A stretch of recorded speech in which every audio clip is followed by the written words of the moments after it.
ওইটা ধুইয়া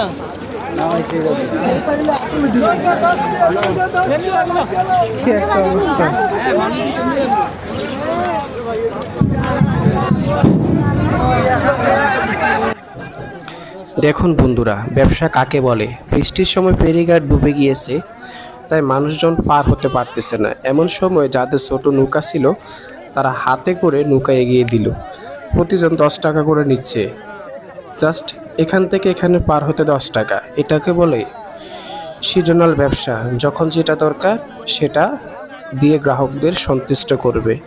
প্রচুর বৃষ্টিতে ঘাট যখন ডুবে যায় এভাবে লোক পার করতেছে। তারপর তাদের দেখা দেখি দেখতেছি কেউ স্প্রিং বোট নিয়ে আসতেছে, কেউ বড় ট্রলার নিয়ে আসতেছে, লোক পার করতেছে। এটা হচ্ছে সিজনাল ব্যবসা।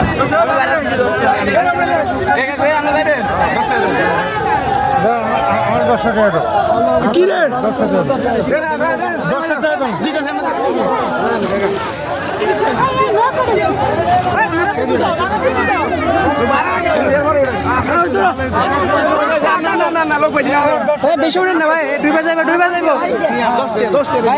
ভাই।